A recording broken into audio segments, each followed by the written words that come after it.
Très bien. Merci beaucoup à la marée d'enfants qui est venue et puis à tous ceux qui viennent fidèlement nous voir et aux nouveaux aussi qui parfois viennent de loin. Donc merci vraiment pour votre présence. Merci évidemment à Rénal Sécher qui nous parlera de Sainte Marguerite Marie, grande sainte de notre région. Avant cela, Claire Blanc, qui habite à Saint-Christophe-en-Brionnais, va venir nous présenter son métier de potier. Ça nous fait très plaisir qu'elle vienne l'expliquer parce que Terre et Famille est heureuse d'encourager l'artisanat. Et donc Claire nous expliquera comment les métiers manuels, donc en l'occurrence la poterie et le tournage, sont propices à élever l'âme. Et donc voilà, je vous souhaite une bonne soirée. Et donc voilà, Claire, vous pouvez venir.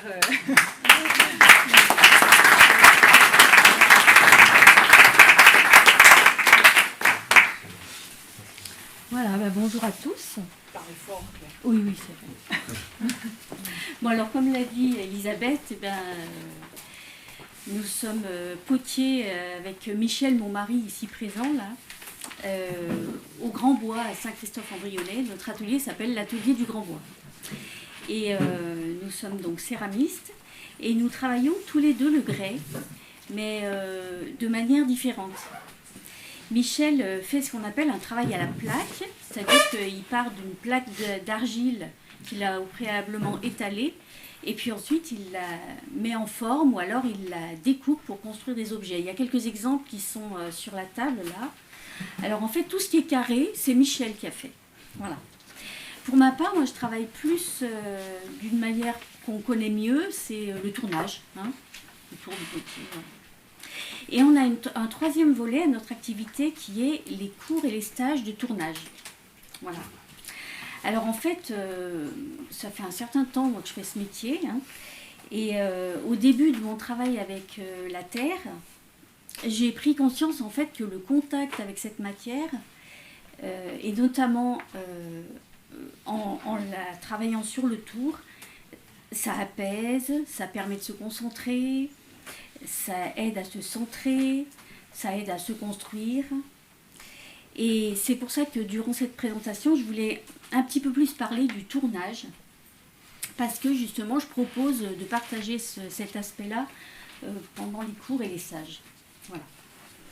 Alors il y a plusieurs points qui méritent un peu qu'on s'attarde dessus.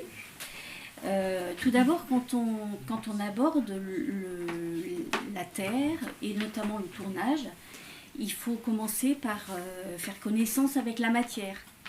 Et en fait, faire connaissance avec la matière, c'est un peu apprendre la relation.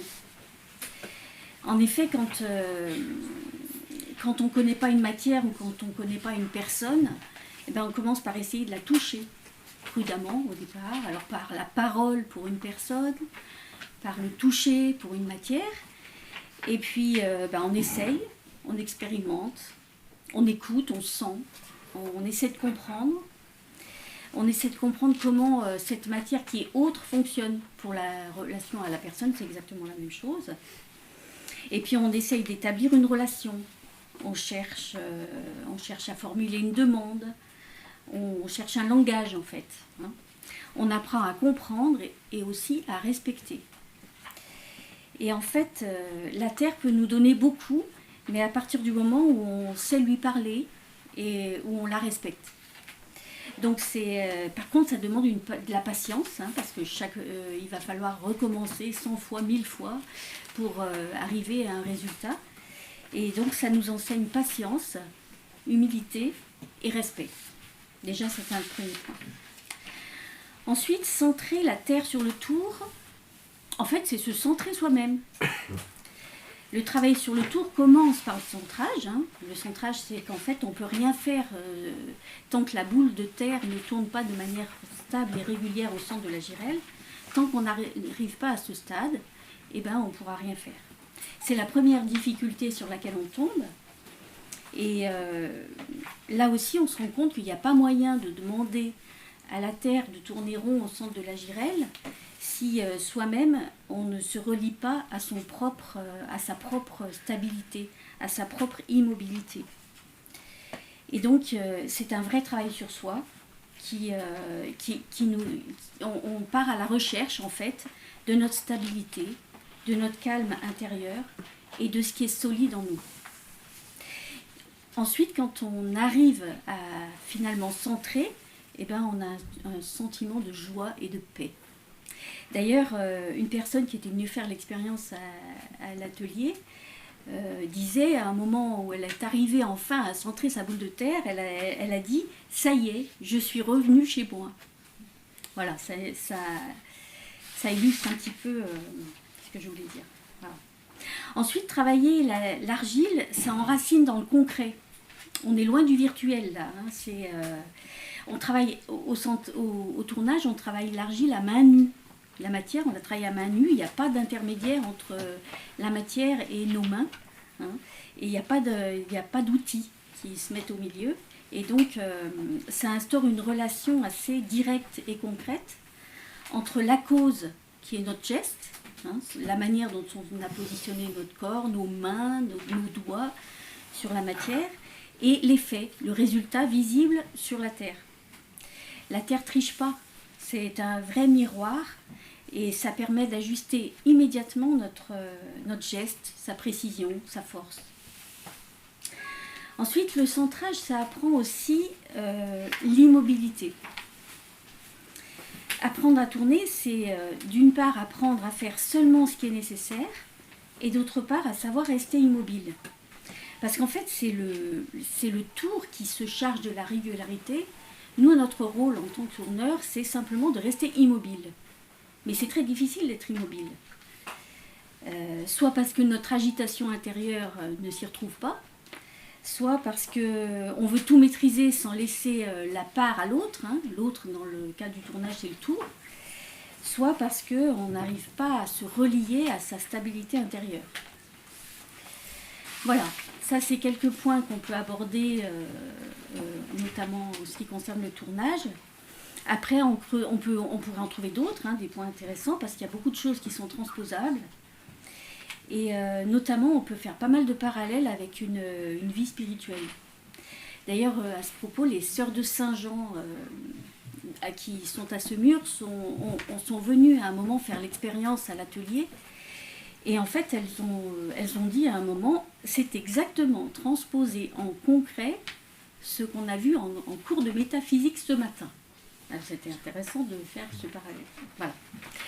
Voilà, je voulais juste conclure en disant que ce métier donc, m'a nourri intérieurement pendant longtemps et qu'à un moment, je me suis dit que c'était un peu dommage que tous ces bénéfices finalement ne soient accessibles qu'aux seuls potiers professionnels.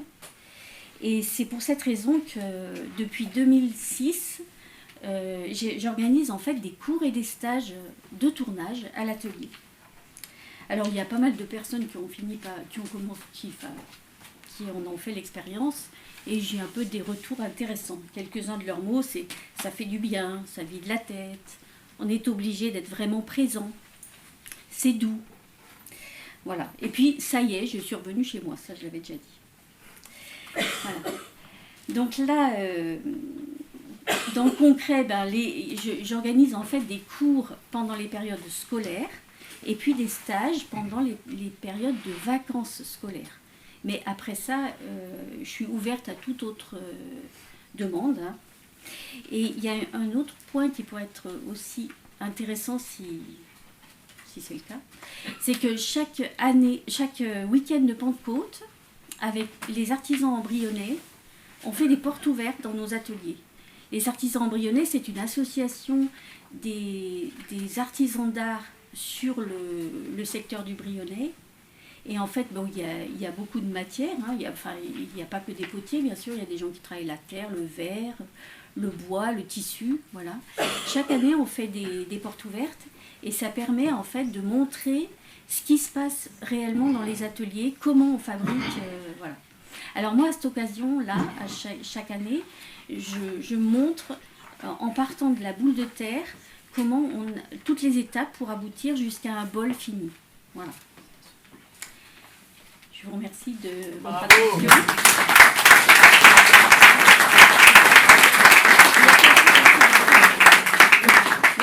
Et donc s'il y a des questions sur le tournage, je suis sûre que Claire se fera un plaisir de répondre après la conférence de Reynald. Donc Reynald m'a demandé de présenter rapidement un cursus exceptionnel.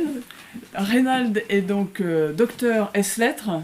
Il nous fait le grand honneur, le grand plaisir d'être avec nous ce soir et de nous faire cette conférence sur Sainte Marguerite Marie, qui est un sujet d'une brûlante actualité. Merci Reynald.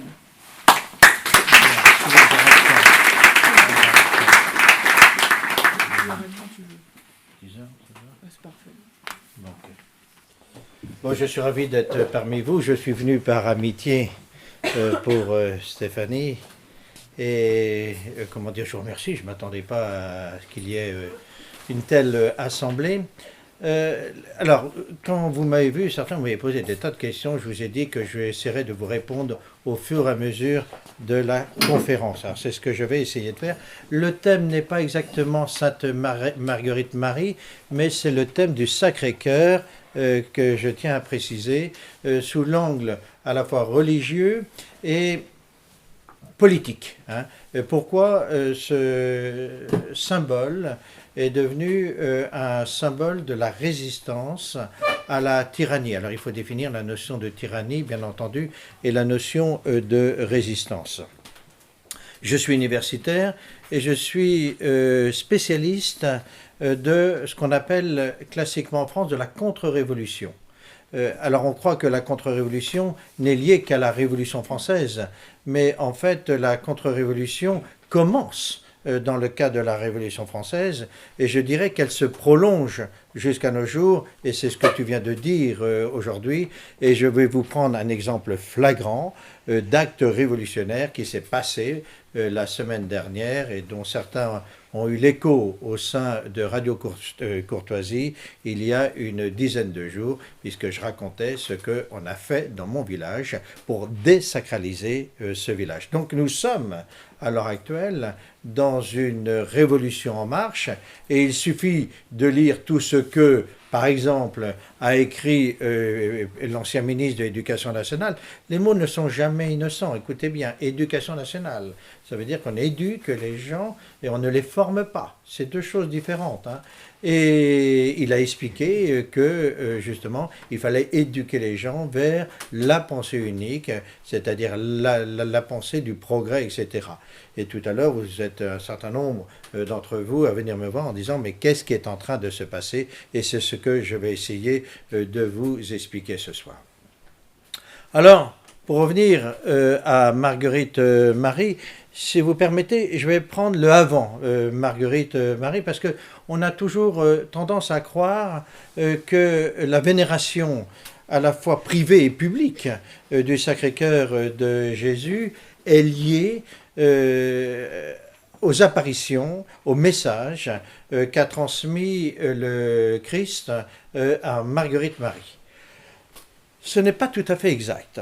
La dévotion pour le cœur de Jésus, et d'ailleurs on va expliciter la notion de cœur, que le Christ va expliciter à Marguerite Marie, parce qu'il va lui dire trois grandes choses essentielles. Pourquoi? Qu'est-ce que c'est le cœur d'un être humain? Le cœur d'un être humain, c'est en fait l'organe clé, qui est source de vie. Sans cœur, on ne peut pas vivre. C'est l'organe essentiel que tout être, qu'il soit humain ou animal, a. Bien. Et puis, on l'a tellement bien compris que populairement, avoir du cœur, ça veut dire ce que cela veut dire. Et il y a toute une extrapolation autour de cela. Et ce symbole du cœur est devenu le symbole de la vie. Le symbole de la vie, mais aussi le symbole de l'amour. Et au-delà du message christique, c'est ça qu'il veut exprimer. Alors, cette notion de cœur et de cœur divin est apparue en fait avec saint Augustin, qui en parle, qui en est imprégné. Il n'y a pas une fête spéciale pour le Sacré-Cœur de Jésus. Nous verrons justement que c'est lié aux apparitions faites à Marguerite Marie.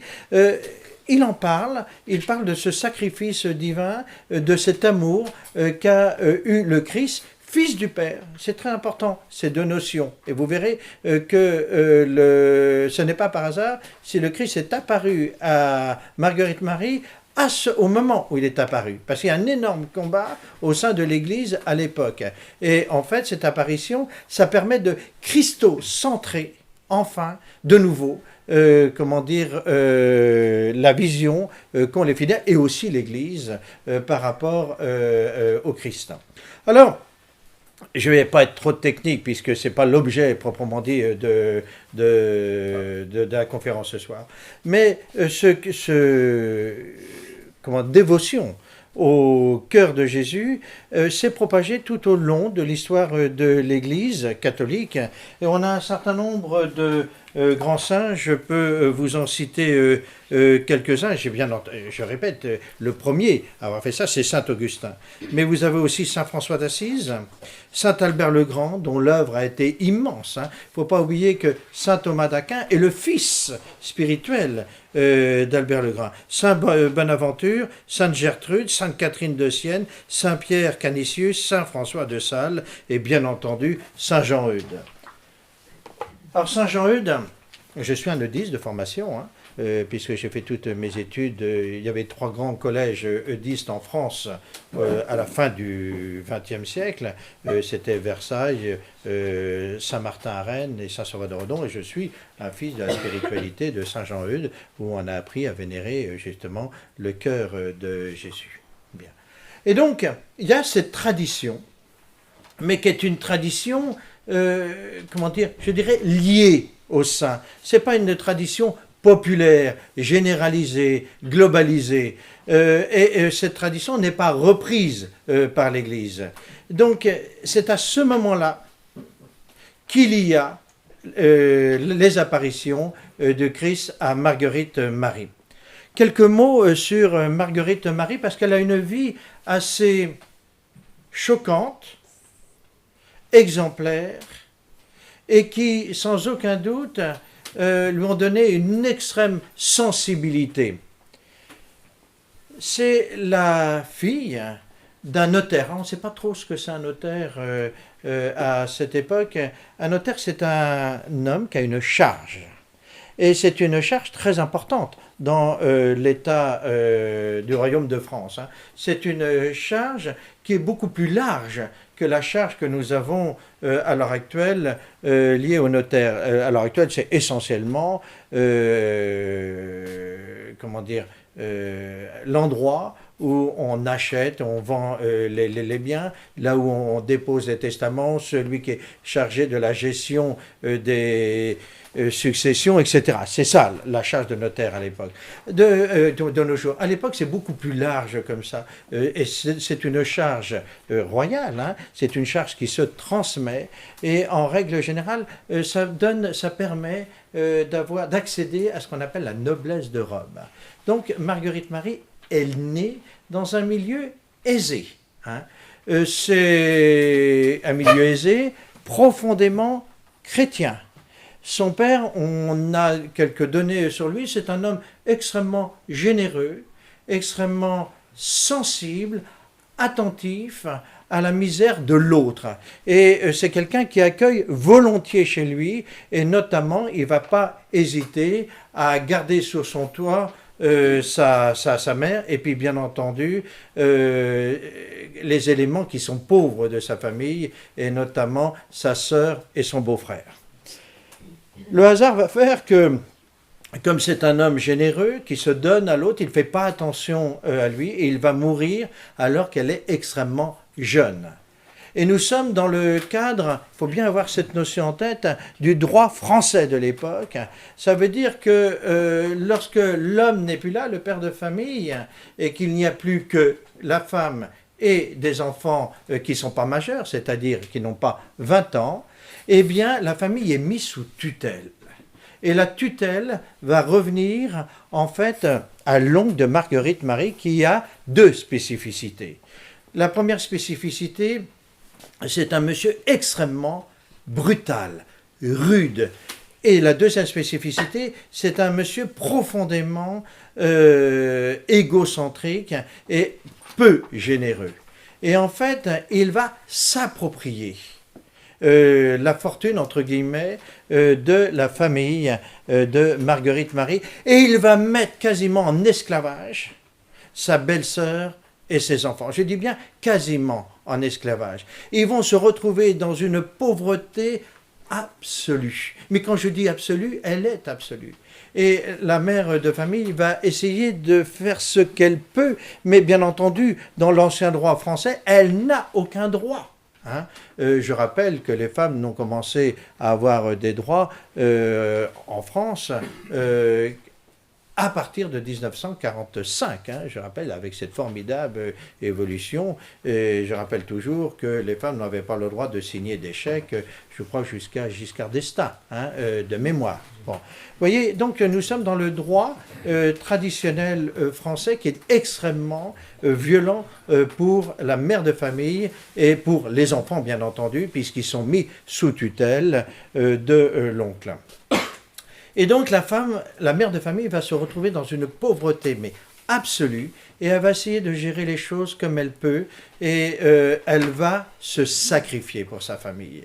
Et c'est un sacrifice total, et d'autant plus total que Marguerite Marie va, sans que l'on sache pourquoi, être quasiment paralysée. Et elle va rester comme ça quelques années et sa mère va la soigner, mais en même temps qu'elle la soigne, eh bien son beau-frère la dépossède. Et en fait, elle est obligée de tout vendre et elle est tellement misérable qu'elle n'a plus de vêtements. Et lorsque, ça c'est sans doute le premier miracle de Marguerite Marie, lorsque elle va retrouver, comment dire... la santé, et qu'elle va aller, c'est une scène extrêmement poignante, dans la chambre de sa mère pour s'habiller, tout simplement pour s'habiller, parce qu'elle a grandi en 4 ans, et bien elle rentre dans une chambre complètement nue et elle se rend compte qu'il n'y a même plus de tissu pour la vêtir. Et là, c'est la deuxième phase de sa vie où elle a pris conscience du don, du sacrifice de sa mère et en même temps qu'il faut qu'elle se batte pour être, tout simplement, et pour que sa mère soit. Deuxième phase, sa mère elle-même va tomber malade. En fait, elle a une pustule intérieure au visage, et à l'époque, c'est la condamnation à mort quasiment certaine. Et Marguerite Marie va la soigner, et le miracle va s'accomplir, c'est-à-dire que cette pustule interne va éclater et elle va guérir. Et c'est à partir de ce moment-là qu'elle décide de rentrer chez les religieuses, les visitandines. Et vous verrez que les visitandines ont joué un très grand rôle dans la diffusion de l'image du Sacré-Cœur. Et vous verrez le rapport qu'il y a entre Marguerite Marie et justement la contre-révolution, la naissance de cet emblème extraordinaire qui est le Sacré-Cœur. Alors, Marguerite Marie va rentrer donc au couvent.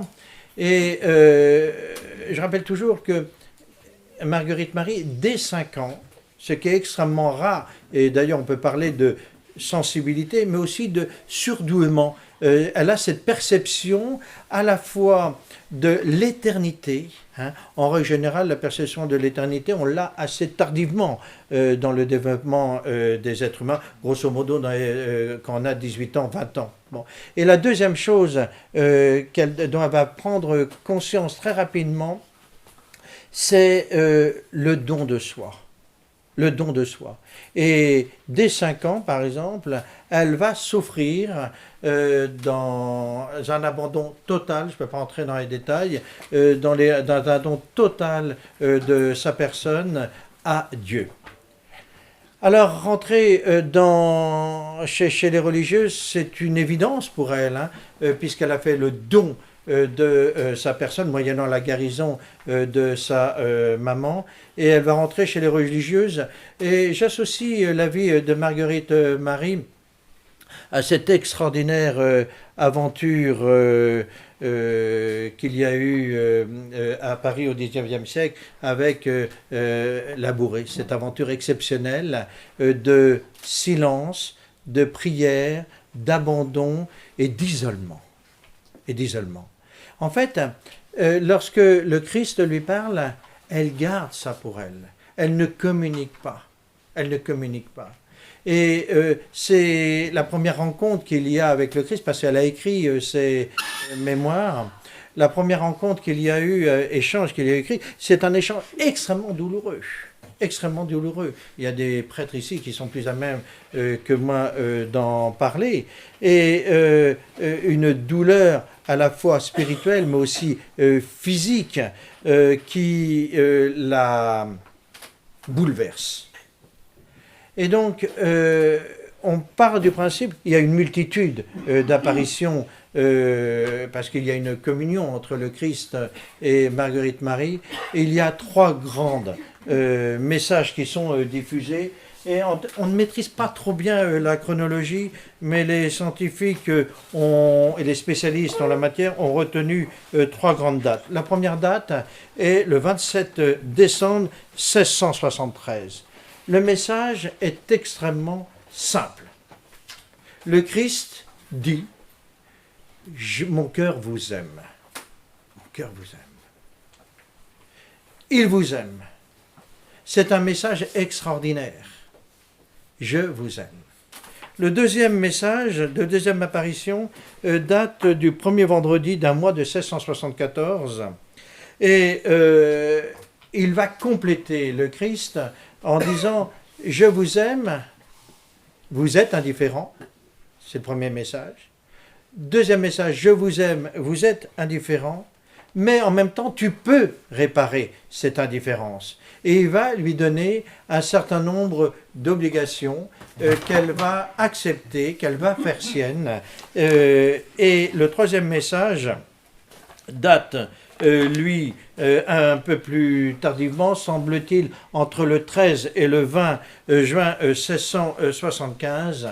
Et là, le Christ demande l'institution d'une fête destinée à honorer tout particulièrement son cœur. C'est pour cela que je te demande que le premier vendredi d'après l'octave du Saint-Sacrement soit dédié à une fête particulière afin d'honorer mon cœur en communiant ce jour-là et en lui faisant réparation d'honneur par une amende honorable pour réparer les indignités qu'il a reçues pendant le temps qu'il a été exposé sur les autels. Je te promets aussi que mon cœur se dilatera pour répandre avec abondance les influences de son divin amour sur ceux qui lui rendront cet honneur et lui procureront qu'il lui soit rendu. C'est un message extrêmement précis, mais en même temps, elle est complètement démunie. C'est une pauvre religieuse au sein d'un petit monastère, et ce message, qui est un message, je dirais presque universel, elle est incapable de l'accomplir. Et là, le Christ lui dit qu'elle allait rencontrer quelqu'un qui allait à la fois la comprendre et l'aider pour cela. Et cet après-midi, on a visité à Paray-le-Monial, la cité, et c'est le père Lacolombière qui est un homme extraordinaire, qui lui-même d'ailleurs, et en regardant les panneaux qui illustraient la vie de ce prêtre, je me suis rendu compte d'une chose, qui était lui-même fils de notaire. Donc elle est doublement en confiance avec lui, et ça aucun historien, moi-même je ne l'avais pas vu, elle est doublement en confiance, parce qu'ils viennent des mêmes milieux. Ils ont sans aucun doute les mêmes mots, les mêmes sensibilités. Je dirais aussi la même droiture, à la fois humaine et spirituelle. Et lui va jouer un très grand rôle, notamment, premièrement, en lui demandant d'écrire, deuxièmement, en parlant à ses supérieurs, et troisièmement, en l'accompagnant. Et j'ai remarqué d'ailleurs cette église, cette chapelle que je vous conseille de visiter, qui date des années 1930. Pour moi, c'est en termes architecturaux une très très jolie chapelle. C'est vraiment la fin de tout l'art qu'on appelle néo. Et je pense qu'à ma connaissance, c'est la dernière chapelle de cette qualité qui a été construite, je dirais presque en France. Je ne vois pas d'autres exemples en tête, et Dieu sait que je connais bien la France. Et donc, pour revenir à Marguerite Marie, eh bien, à partir de tel, il va se passer deux phénomènes. Le premier phénomène, c'est, c'est ce que je vous expliquais tout à l'heure, recentrer le message de l'Église sur le Christ. Et c'est pour ça que je parle de message crypto-centré. Parce que à cette époque-là, l'Église est en train de se dégager, ce qui peut vous paraître surprenant, du Christ pour aller vers le Père. Et en fait, le Christ devenait marginal, de même que d'ailleurs la Vierge Marie. Et elle va permettre justement de recentrer sur le Christ, le message du Christ, etc. Puis la deuxième chose, ce message va petit à petit, vous savez, c'est comme dans le rond, dans l'eau, se répandre à travers la France, et je dirais presque à travers, je parle au XVIIIe siècle, à travers le monde, et c'est surtout le XXe siècle qui va faire que ça va devenir un message universel repris par les papes. Donc son symbole qui est lié au Sacré-Cœur, c'est un symbole qui est double. C'est un symbole religieux qui a été repris par un des très grands saints du XVIIe siècle, qui va bouleverser tout l'ouest de la France, c'est Saint Louis Grignon de Montfort. Alors Saint Louis Grignon de Montfort est un gallo qui très tôt a décidé de se donner à la Vierge. Et très tôt, il va prendre son bâton de pèlerin et il va franchir la Loire et il va aller dans le sud de la Loire et notamment dans tout le sud qu'on appelle la Loire-Atlantique, le Maine-et-Loire, les Deux-Sèvres et le nord de la Vendée. Et il va essaimer et il va diffuser le message de Marie et du Sacré-Cœur. Et on arrive à ce symbole matériel qui va faire que ce symbole va devenir le symbole de la contre-révolution. Donc il est diffusé, parce que repris de Marguerite Marie, il est diffusé dans tout l'Ouest par Grignon de Montfort, et on sait maintenant parfaitement que la symbolique du Sacré-Cœur a été diffusée par les sœurs de Nantes, les visitandines de Nantes. Parce que lorsque il y a les premiers soulèvements, les hommes sont incapables de s'identifier individuellement et bien entendu collectivement. Et en fait, lorsqu'on va voir les religieuses à Nantes, elles ont dans leur tiroir des Sacré-Cœurs qu'elles ont confectionnés elles-mêmes. Et elles vont comme ça en donner des dizaines et des dizaines à ceux qui résistent à la Révolution française. Et les premiers à arborer ce symbole, eh bien, ce sont des Vendéens de Saint-Christophe du Ligneron. Hein, et ils vont l'arborer sur leurs vêtements, non pas à l'intérieur, mais à l'extérieur. Et en fait, ça va se répandre comme une traînée de poudre, et ce symbole va être diffusé à travers toute la Vendée militaire. Et ce symbole va être repris à travers la France, et je dirais presque qu'on peut suivre l'itinéraire de cette diffusion. Et ça va être le nord de la Loire, puis après la Normandie, ensuite on va le retrouver dans le Berry, on va le retrouver dans le Lyonnais, on va le retrouver dans le Marseillais, etc. Et bientôt il devient le symbole de la résistance face à l'État. Alors on peut se dire, tiens, comment cela se fait-il que ça soit ce symbole religieux qui soit l'expression de la résistance? Pour une raison tout à fait simple. c'est que, avant tout, la Révolution française est une révolution anti-religieuse. Alors, quelques mots là-dessus, puisque je l'ai promis, pour expliciter. Qu'est-ce que c'est la Révolution française? Et je dirais, qu'est-ce que sont les révolutions qui ont succédé, qui sont filles de la Révolution française? C'est une idée qui est liée aux philosophes des Lumières, qui partent du principe que pour créer le monde futur, il faut créer un homme nouveau. Et pour créer un homme nouveau, il faut le couper de ses racines. Je répète, il faut le couper de ses racines. Et l'arme qu'il faut absolument éliminer coûte que coûte, ben c'est l'Église. C'est l'Église. Parce que c'est l'arme de la tradition. Et pour ce faire, on va faire 3 choses. La première, on va nationaliser. La deuxième chose, on va assermenter. Et la troisième chose, on va éliminer. Et c'est une élimination de masse. Et, je répète, dès novembre 1789, les gens, c'est comme à l'heure actuelle, les gens sont démunis. Il n'y a pas de contre-discours, il n'y a pas de structure de résistance, il n'y a, c'est comme Verdun, qu'une somme d'individus pour faire face à l'ennemi commun.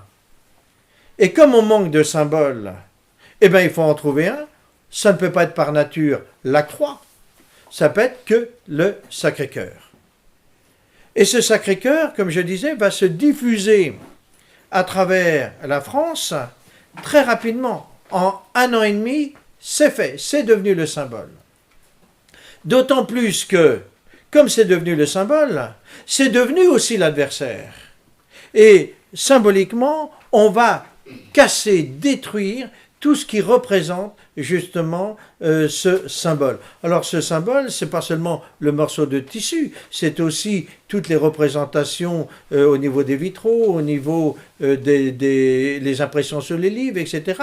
Et on va se focaliser sur ce symbole. Plus on détruit, plus il devient source de résistance. Et c'est pour ça qu'il va se répandre, non seulement, je vous l'ai dit, dans un premier temps en France, mais à travers toute l'Europe. Et ce symbole, en 1792, c'est le symbole de la résistance au sein de toute l'Europe. Pourquoi? Bien parce que la Révolution française est une révolution qui se veut universelle, au sens du XVIIIe. Et comme c'est une révolution qui se veut universelle, les méthodes appliquées en France, c'est-à-dire celles de régénérer ou d'éliminer, c'est celles qu'on va appliquer à travers toute l'Europe. Et c'est pour ça que la France fait la guerre à travers toute l'Europe. Ce qui se passe en France en 1789 va se passer en Europe à partir de 1792.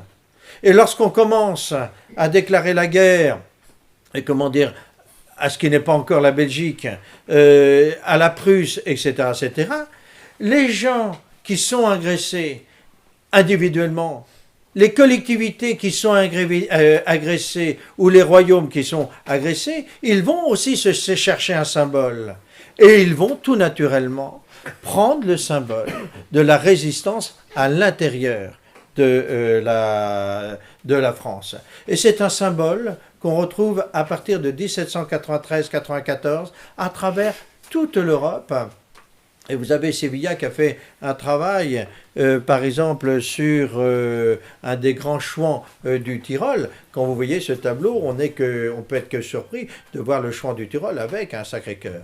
Eh bien, on retrouve ce Sacré-Cœur, aussi bien en Autriche, en Italie, même en Sardaigne, en Prusse, en Russie. Hein.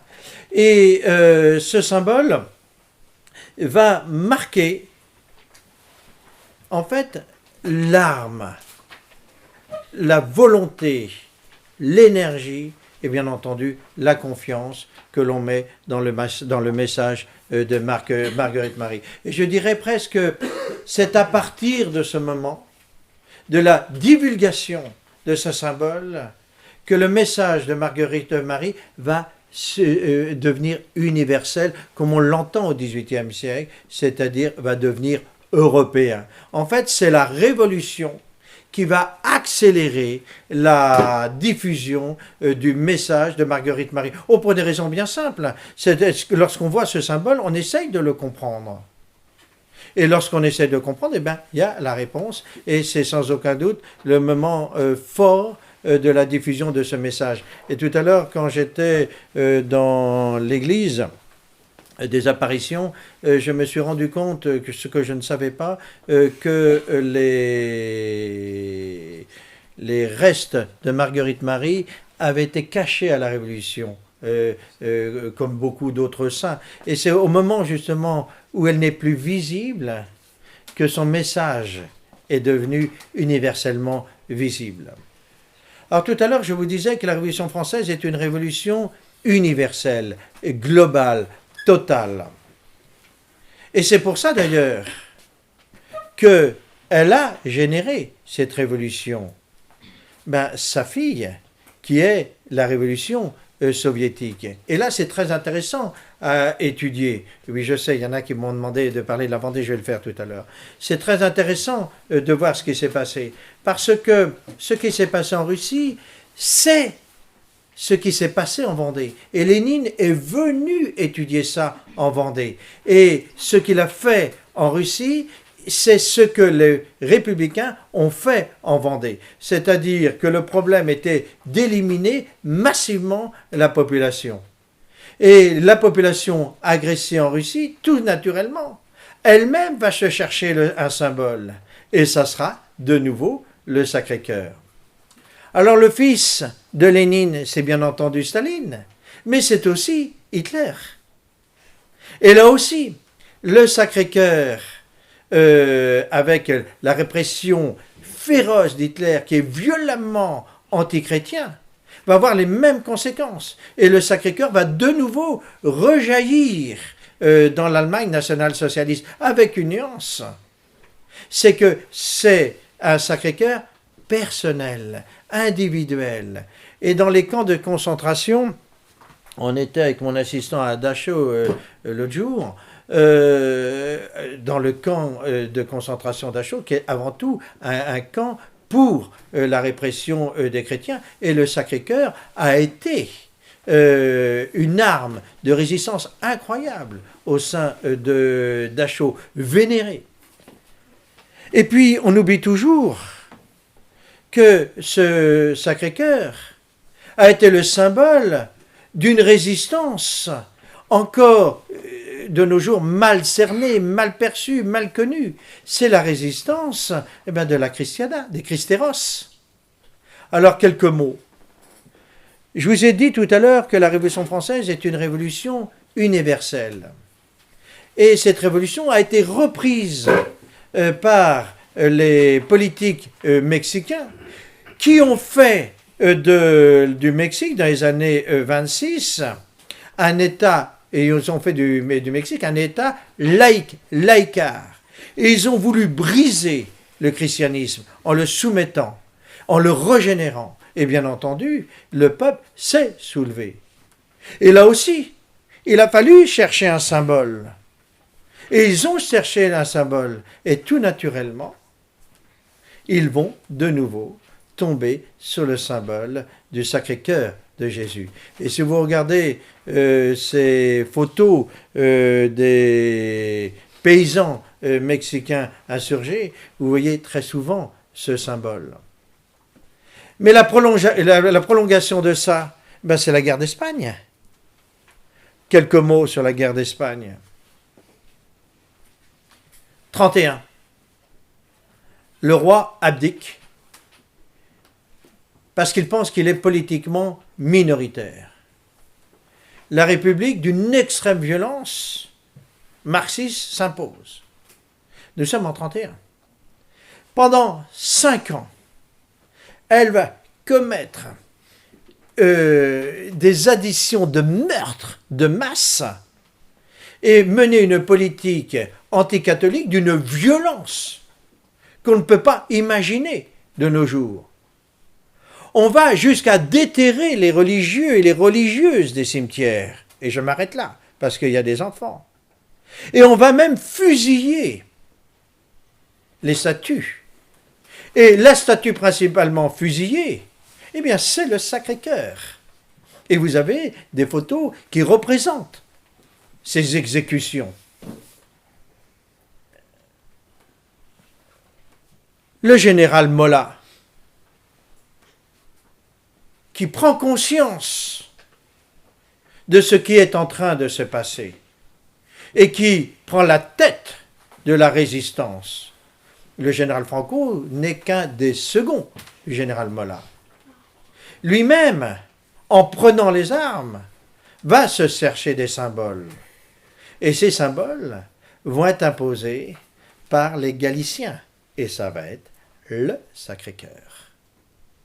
Le Sacré-Cœur qui va être porté massivement par tous les gens du nord de l'Espagne, les nationalistes. D'où le culte du Sacré-Cœur en Espagne, qui est un culte populaire. Et puis, au-delà, les missionnaires ont ont répandu le culte du Sacré-Cœur à travers les terres de mission. Et on retrouve le culte du Sacré-Cœur dans tous les pays marxistes, et notamment en Chine, où le Sacré-Cœur va être lui-même le symbole de la résistance. Et je dirais presque, plus il y a eu de répression, plus il y a eu de diffusion.